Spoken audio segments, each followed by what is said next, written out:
경기가 부진하면서 일자리가 부족한데 특히 청년층의 고용 사정은 아주 심각한 상황입니다. 15세에서 29세 사이의 청년층 실업률은 5.9%로 전체 평균의 2배에 달하고 있고요. 뚜렷한 이유 없이 일도 없고 또 구직 활동도 하지 않는 그냥 쉬었음 계층에 해당되는 청년도 약 42만 명에 달하고 있습니다.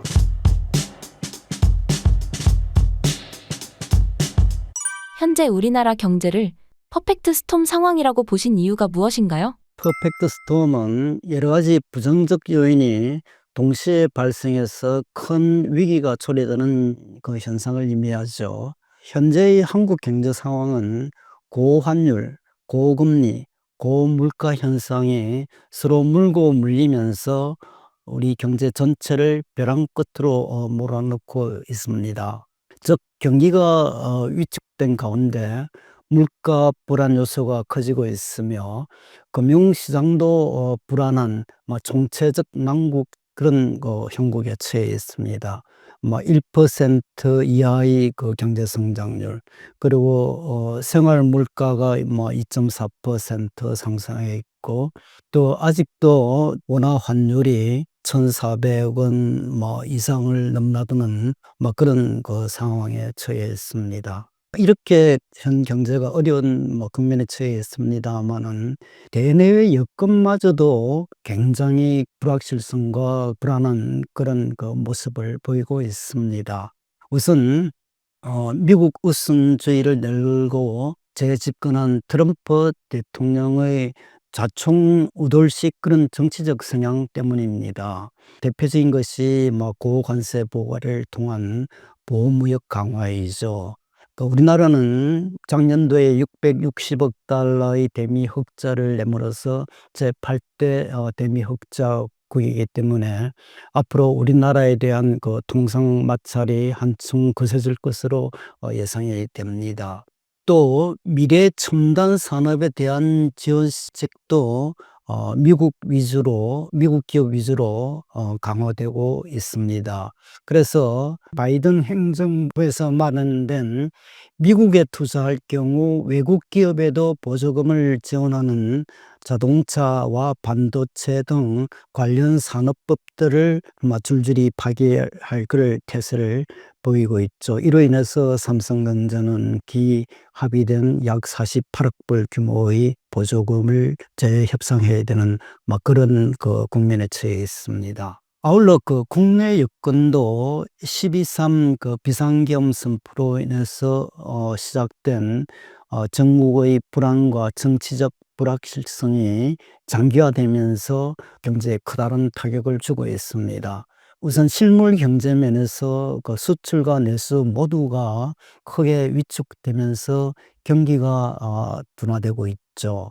해외의 주요 그 투자은행들은 금년도 우리나라 경제 성장률 전망치를 계속해서 지금 하향 조정해 오면서 이제는 1% 미만이 주류를 이루고 있는 것 같습니다.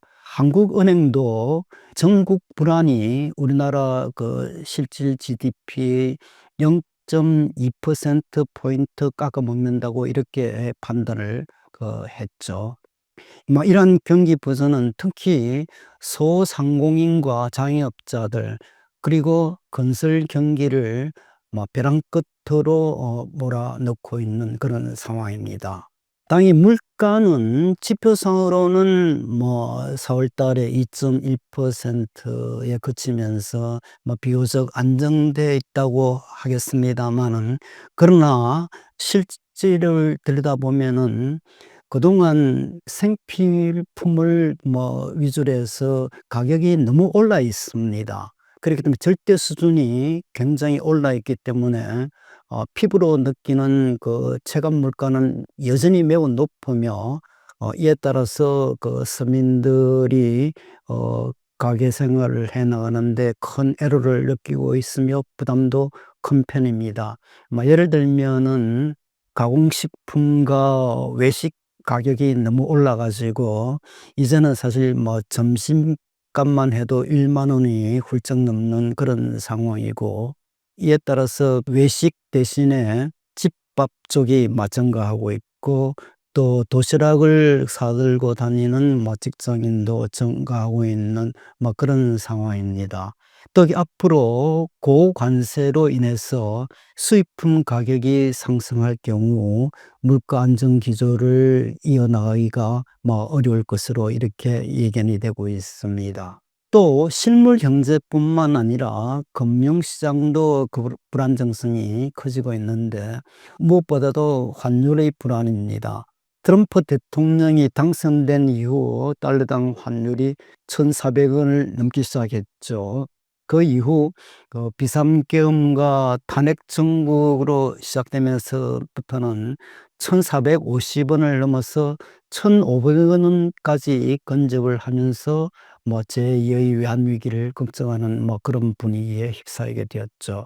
그러나 최근 이제 그 탄핵 정국이 마무리가 되고, 또 미국과 중국의 관세 협상 분위기도 어느 정도 조성되면서 환율이 이제 조금은 안정이 되었습니다만, 여전히 아직 1,400원 선을 넘고 있고, 또 문제는 그 변동성이 더 커졌다는 그런 이 때문에 환율이 앞으로도 더 지켜봐야 될 그런 상황입니다. 두 번째로는 정시가 아직도 크게 불안한 그런 모습을 보이고 있습니다. 작년도 2024년도의 경우 고환율이라든지 정치 불확실성 이런 걸로 인해서 외국인 투자자들이 대거 이탈하면서 작년 한 해 동안에 약 250조 원이 넘는 시가총액이 증발을 해들었습니다.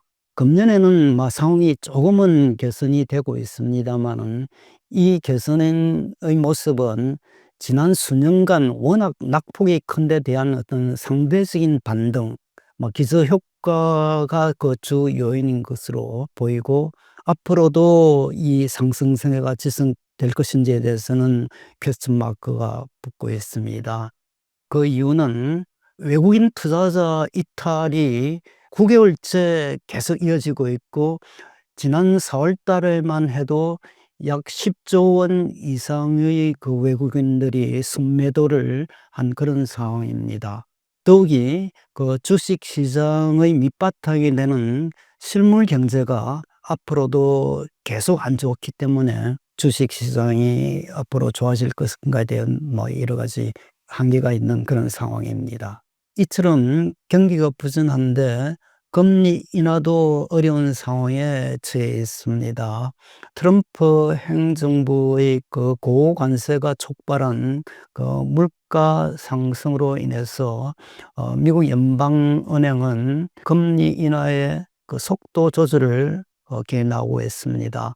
사실 지금 우리나라는 미국보다 1.75%포인트 금리가 낮은 그런 금리 역전 현상을 나타내고 있는데, 이런 상황에서 우리가 금리를 더 내릴 경우에 외국인 자금의 이탈 현상, 그리고 환율의 상승, 그런 우려가 있고, 특히 또 금리를 내릴 경우 가계부채가 더 늘어날 그런 우려가 있기 때문에 금리 인하에도 좀 신중한 그 모습을 보이고 있는 그런 상황입니다. 현재 한국 경제가 직면한 문제는 무엇이 있나요? 지금 우리나라 경제 성장률이 1%로 고착화되고 있고, 또 이로 인해서 일자리 부족 현상이 심각하다는 겁니다. 금년도 2월까지는 주요 전망 기관이 우리나라 금년도 성장률을 1%대로 전망을 했습니다. 한국은행이 1.5%, KDI가 1.6%, 그리고 주요 해외 IB들은 1% 수준 이렇게 전망을 했습니다만, 그러나 트럼프의 고관세 정책이 본격화된 4월 달부터는 당초 전망치를 대폭 하향 조정하는 그런 추세가 이어지면서, 이제는 1% 이하가 대세로 이렇게 굳어지고 있습니다. 특히 IMF에서는 2%에서 1%로 1%포인트를 갖다가 낮추었고, 우리나라 현대경제연구소에서도 1.7%에서 0.7%로까지 대폭 낮추었고, 그 다음 그 시티그룹이라든지 JP모건 등 해외 IB들은 이보다 더 낮은 0.5, 0.6%까지 이렇게 낮추었습니다. 그런데 1960년도 우리나라 이제 경제 개발을 한 그 이후부터 성장률이 1% 이하였던 경우는 1980년도 오일 쇼크 때의 마이너스 1.5%, 그리고 98년도 외환위기 때의 마이너스 4.9%, 그리고 2008년도 글로벌 금융위기 당시에 0.8%, 그리고 2020년도 그 코로나 팬데믹 시절에 마이너스 0.7%, 요 네 번밖에 없더랬습니다. 그리고 이제 2023년도부터 보면은 우리나라 경제 성장률이 2023년도에 1.4%, 그리고 2024년도에 2%, 그리고 올해 이제 뭐 1% 내지 1% 이하, 그리고 내년도는 IMF에서는 뭐 한 1.4%까지 이렇게 보고 있습니다만, 이것도 더 낮을지는 알 수 없는 상황이죠. 이렇게 뭐 한 4개년도가 계속 1%대에서 움직이기 때문에 거의 뭐 1% 성장이 고차가 되지 않았나, 이런 예상이 되고 있습니다. 이처럼 뭐 경기가 부진하면서 일자리가 부족한데, 특히 청년층의 고용 사정은 아주 심각한 상황입니다. 15세에서 29세 사이의 그 청년층 실업률은 5.9%로 전체 평균의 2배에 달하고 있고요. 또 뚜렷한 이유 없이 일도 없고 또 구직 활동도 하지 않는 그냥 쉬었음이라는 계층에 해당되는 청년도 약 42만 명에 달하고 있습니다.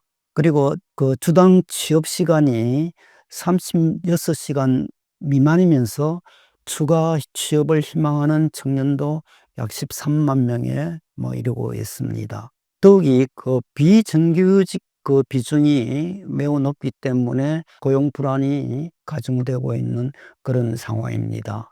또 그 우리나라 주력 산업의 경쟁력이 약화되고 또 미래 성장 동력도 매우 낙후되어 있다는 그런 문제가 있습니다. 갈수록 우리 산업 전반의 생산성과 경쟁력이 지금 쇠락해지고 있는데, 특히 철강, 반도체, 자동차 등 우리나라 주력 산업에서 매우 심각한 도전을 받고 있습니다. 이는 전체적인 투자가 감소하고 또 투자의 효율성도 떨어지고 있기 때문입니다.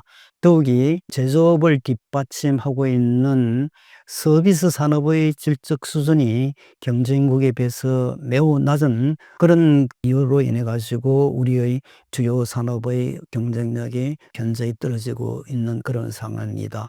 더욱이 이제 중국이 이런 우리나라 주력 산업을 무서운 속도로 추격해 오고 있거나 오히려 이제는 우리를 능가하는 수준을 보이고 있습니다.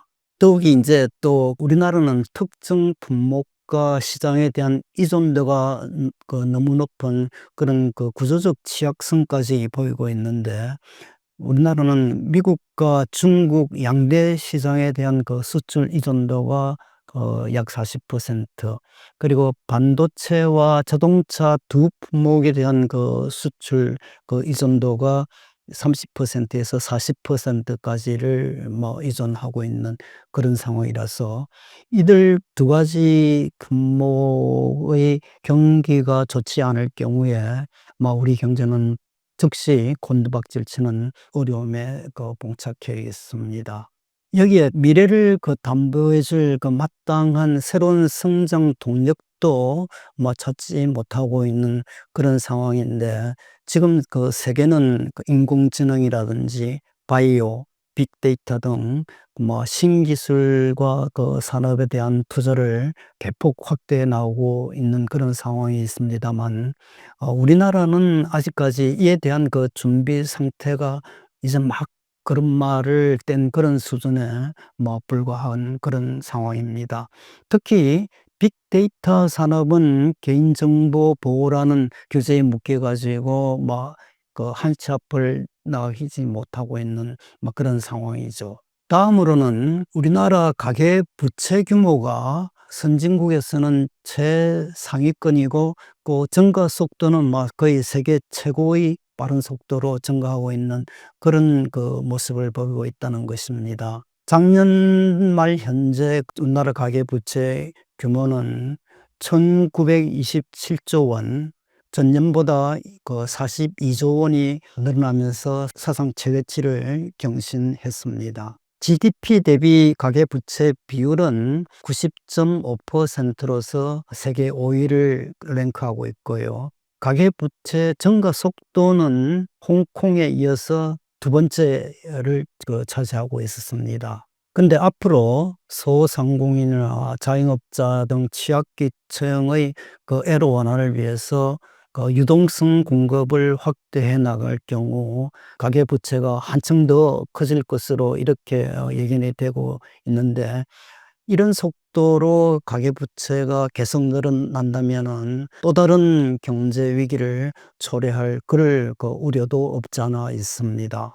또 다른 그 우리나라의 현실 경제 문제점은 자영업자 수가 너무 많을 뿐만 아니라 지금 폐업이 속출하고 있다는 겁니다. 작년도 말 기준으로 약 570만 명, 이는 전체 취업자의 약 20%를 차지하는 그런 그 비중입니다.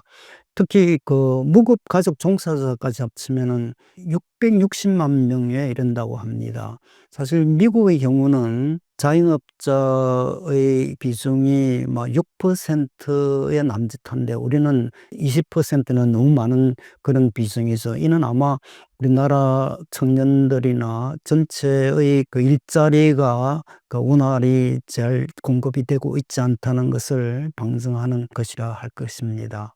더욱이 그 자영업자들의 폐업 속출은 더 큰 문제라고 보아집니다. 우리나라 그 작년도 폐업한 사업자 수가 거의 100만 명에 육박을 하고 있는데요. 폐업률도 9%로서 최근 한 7년 만에 증가세로 그 전환을 했고, 특히 진입 문턱이 낮은 음식업과 그 소매업의 경우 거의 16% 수준으로까지 높아져 있습니다.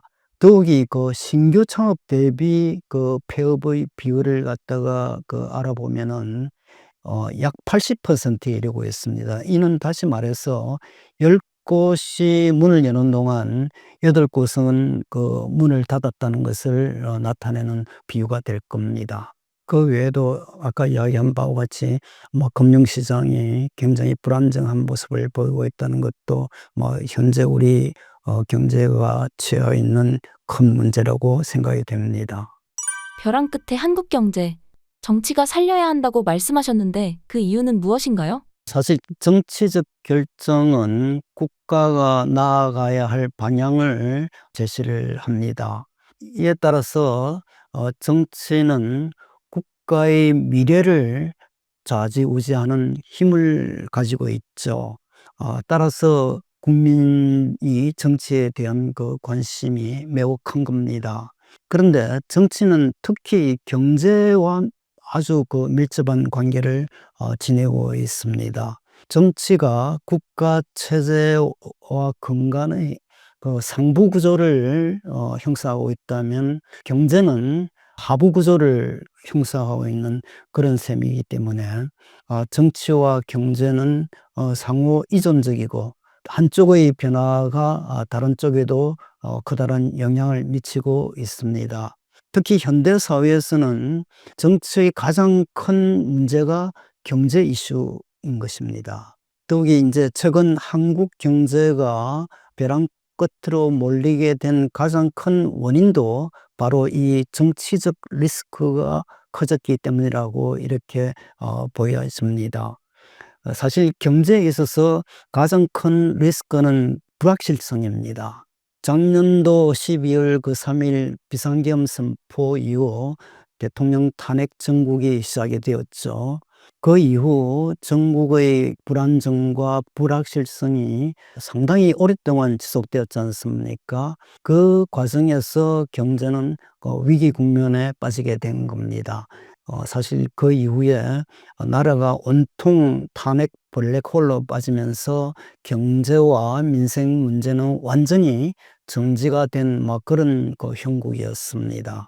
이렇게 정치 상황이 악화됨에 따라서 주요 경제 전망 기관들은 우리나라의 경제 전망치를, 성장 전망치를 계속해서 하향 조정해 왔습니다. 한국은행은 정치 불안이 작년도와 금년도 성장률을 각각 0.2%포인트 깎아먹는다고 판단을 했는데, 특히 작년도 4분기 성장률이 0.1%로 나타났는데, 이는 당초 예상한 전망치 0.5%에서 무려 0.4%포인트나 하락한 그런 모습을 보인 겁니다. 결국 오랜 내수 침체 와중에 비상계엄 여파가 겹치면서 건설, 소비 등 내수의 직격탄을 보인 거죠. 이런 여파가 1, 4분기에도 계속 지속됨에 따라서 1, 4분기 성장률은 마이너스 0.1%로 역성장을 나타내었죠. 더욱 이런 비상기업 조치는 경제적 손실뿐만 아니라 안보상의 위험을 증대시켰고, 또 국가 위상을 추락시키는 그런 문제까지도 초래를 했습니다. 새로 들어선 미국 트럼프 행정부와의 대화 채널도 제대로 가동하지 못하면서 경제사회는 총체적 위기에 처하게 된 것입니다. 따라서 한시바피 정치를 복원시켜서 망가진 경제를 수습해야 되는데, 세계가 지금 무한 경쟁의 경제 전쟁을 치르는 상황에서 정치와 경제는 서로 협력하고 조화를 해 나가야만 합니다. 무엇보다도 상부 구조인 정치가 바로 서야 할 것입니다. 이제는 정치가 경제에 부담이 되지 않는 것만으로는 부족하고, 정치가 경제를 적극적으로 도와야만 합니다. 그리고 경제인들도 기업가 정신을 회복함으로써 혁신을 통해서 경쟁력을 강화하는 그런 태도를 취해 나가야 할 겁니다. 이처럼 정치와 경제가 서로의 강점을 활용하고 약점을 보완하는 그런 협력 관계를 구축해야만이 진정한 선진국으로 도약이 가능할 겁니다.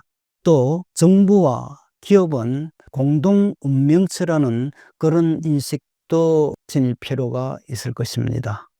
우리나라의 피크코리아 우려가 제기되는 이유와 일본처럼 잃어버린 30년이 될 것이란 전망에 대해 어떻게 보시나요? 한국 경제는 2014년도에 1인당 국민소득 3만 달러 시대를 열었고, 그로 인해서 이제 선진국 문턱에 도달했다는 그런 평가를 받고 있습니다.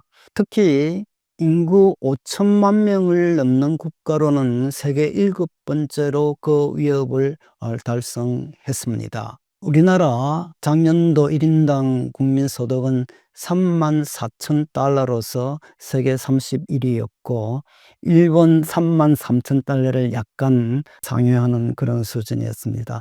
사실 그래도 이제 룩셈부르크가 13만 달러로서 세계 1위를 차지했고, 미국의 경우 8만 5천 달러의 국민소득을 나타내고 있기 때문에, 이런 나라들에 비해서는 상당히 아직까지 뒤처져 있는 그런 상황이죠. 그러나 최근에는 피크 코리아와 잃어버린 30년을 우려하는 그런 상황에 처해 있다는 이야기가 나오고 있습니다. 그래서 수년 내에 국민소득 4만 달러 실현을 통한 온전한 선진국 실현이 어렵다. 그 이유는 팬데믹 이후에 우리나라 평균 경제 성장률이 세계 경제 성장률 3%를 한참 밑도는 1% 내외로 크게 둔화되어 있고, 특히 IMF는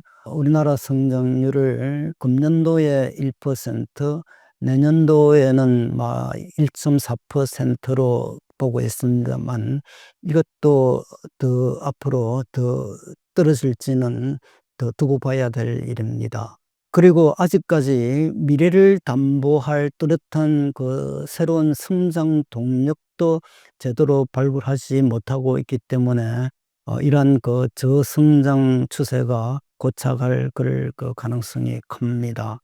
더욱이 오히려 더 뒷걸음질 쳐가지고 중진국 함정에 빠질 그럴 가능성마저 제기되고 있는데, 이는 환율이 상승할 경우 원화의 가치가 하락하면서 달러 기준으로는 전체 국민 소득이 더 떨어질 그럴 가능성이 크다는 거죠. 그리고 OECD의 발표에 의하면은 우리나라 잠재 성장률이 2020년대에는 1%로 떨어지고, 그리고 2030년도에서 2060년도 30년 동안에는 0.8%까지 출하할 것이다. 이렇게 전망을 하고 있는데, 이 잠재 성장률 0.8%는 OECD 국가 중에서 가장 낮은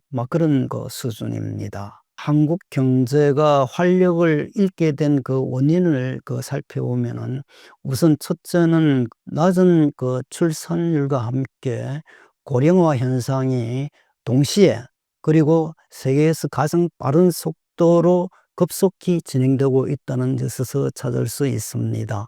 우리나라 합계 출산율은 매년 하락해서 지금 1명 이하까지로 추락해 있지 않습니까? 2023년에는 0.72명까지 그렇게 떨어졌더랬습니다. 그러니까 역대 최저 수준이죠. 다행히 2024년 작년에는 이게 0.75명으로까지 상승을 했습니다만, 여전히 1명을 크게 하회하는 그런 수준이죠. 그리고 이 우리나라 출산율이 저조한 것은 OECD 국가 비교하면은 가장 낮은 수준을 보이고 있고, 사실 1명 이하인 나라는 우리나라밖에 없습니다. 저출산국인 일본마저도 1명을 넘는 1.26명을 나타내고 있는 그런 상황입니다. 또 고령화 사회가 가속화되고 있는데, 작년도 말 65세 이상 인구가 1,000만 명에 도달했습니다. 그리고 노인 인구 비율은 20%를 기록하면서 이제 초고령 사회로 진입이 된 겁니다. 그런데 이러한 고령화 속도가 세계에서 가장 빠르다는 데 더 큰 문제가 있습니다.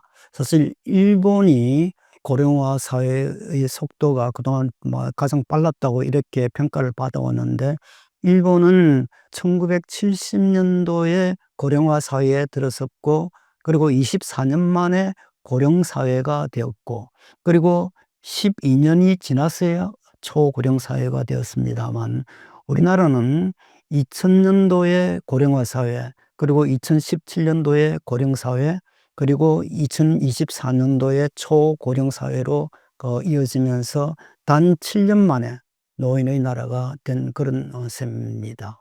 그런데 이렇게 저출산 고령화가 우리 경제 사회에는 어떤 악영향을 미치는지는, 우선 신규 노동 시장에 진입하는 인구가 감소함으로써 노동력 공급 부족 현상을 초래하고, 소비와 투자 위축, 그리고 세입 기반이 잠식됨으로써 경제 성장 하락과 재정 수지가 악화되는 그런 문제도 초래를 할 겁니다. 이와 함께 그 사회 부담의 증가와 경제 사회 활력이 크게 저하될 그 가능성이 큽니다.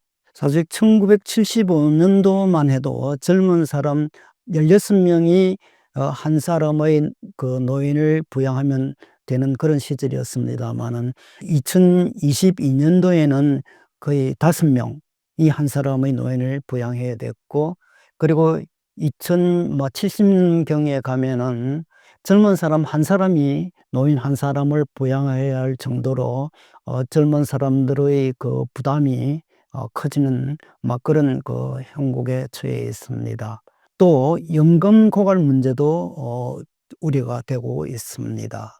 두 번째 원인으로서는 사회 갈등의 그 심화 문제입니다.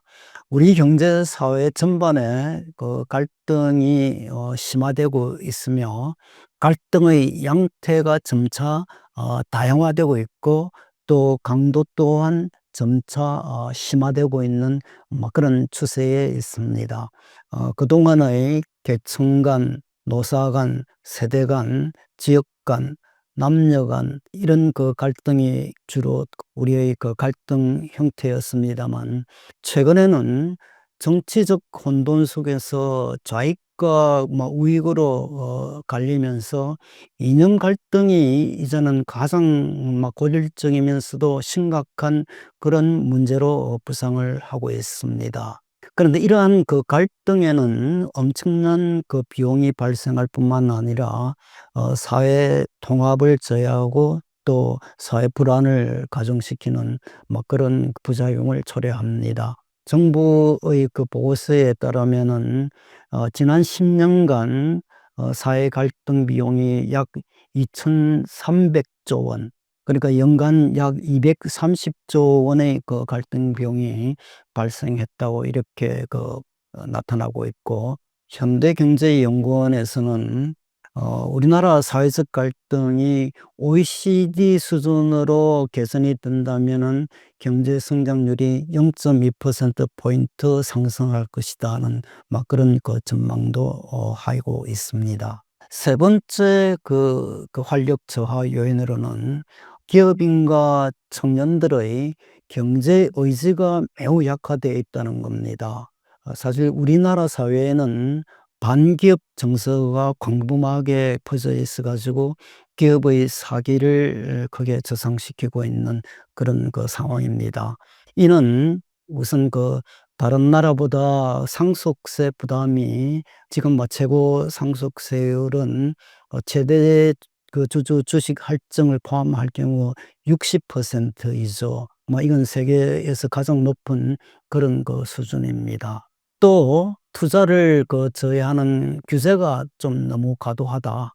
예를 들면은 2022년도부터 시행되고 있는 중대재해처벌법, 이것이 CEO들의 활동 반경을 크게 제약하고 있는 그런 상황입니다. 그 사업주의 그 과실의 유무라든지 정도와는 무관하게 무조건 사고가 나면 사업주부터 처벌하는 그런 법이 되어 있기 때문에 사업주의 행동 반경이 크게 제약을 받는 겁니다. 이와 함께 그 노조의 생산성 초과하는 과다한 임금 요구라든지 인상 요구라든지 잦은 파업, 이런 것들도 기업들의 기업하려는 의지를 꺾어놓는 그러한 예가 되고 있습니다. 또 최근 그 젊은이들의 그 역동성과 열정도 매우 식어가고 있죠. 많은 그 젊은이들이 높은 이성과 그 비전보다는 현실에 안주하라는 그런 경향을 보고 있는데, 예를 들면은 경제적으로 부모에게 의존하는 캥거루족, 그리고 경제적 자립을 통해서 조기 은퇴를 하겠다는 파이어족들이 크게 늘어나고 있고, 또 그 젊은이들의 그 장래 희망직 쪽으로는 연예인이라든지 공무원, 의사, 이런 것들이 그 우선으로 꼽히고 있는 것도 단적인 예가 될 수 있을 겁니다. 그 외에도 트럼프 이게 시대를 맞아서 대여건이 크게 악화되고 있는 것도 하나의 그 큰 요인이 되고 있는 상황입니다. 한국 경제의 미래를 반석 위에 올리기 위한 정치의 역할과 정치인의 덕목은 무엇인가요? 사실 국민을 행복하게 해주는 것이 그 좋은 정치이고, 이런 그 좋은 정치를 하는 사람이 좋은 정치인이라고 할 수 있지 않겠습니까? 그런데 우리 그 정치 현실에는 민생과 경제는 없고, 오직 자신들의 입지를 키우기 위한 당리 당량만 있을 뿐이라는 그런 비판이 거세지고 있습니다. 정치인은 서민의 삶에 전혀 도움이 되지 않는 그런 이슈들에만 집요하게 물고 늘어지고 있고, 그 서로가 상대방의 그 실수와 약점을 걸쳐내는 데만 그 혈안이 되어 있다는 것입니다. 이는 한마디로 정책 경쟁은 없고 오로지 정쟁만 있다는 이야기를 할 수 있을 것입니다. 그러나 이제부터라도 국회가 정쟁의 그 싸움터가 아닌 합리적인 정책 토론의 장으로 탈바꿈되어야만 할 것입니다. 정치권은 당면한 경제 위기 극복을 위해서 심도 있는 토론의 장을 펼치고 국민적 공감대를 얻기 위한 그런 노력을 강화해 나가야 한다는 것입니다.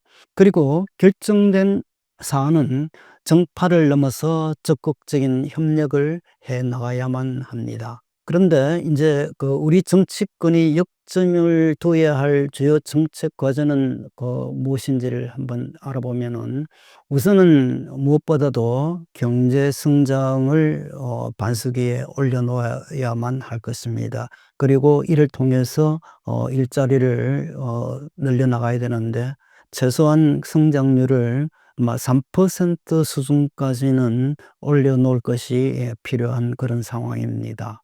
두 번째로는 그 미래의 먹거리 산업에 대한 그 진지한 고민이 필요하다는 겁니다. 사실 과거에는 그 빠른 추격자도 일정한 몫을 챙길 수 있는 그런 여지가 있었습니다만은, 이제는 오로지 시장 선도자, 그러니까 퍼스트 무브만이 살아남는 그런 성자 독식의 세계가 되어 있습니다.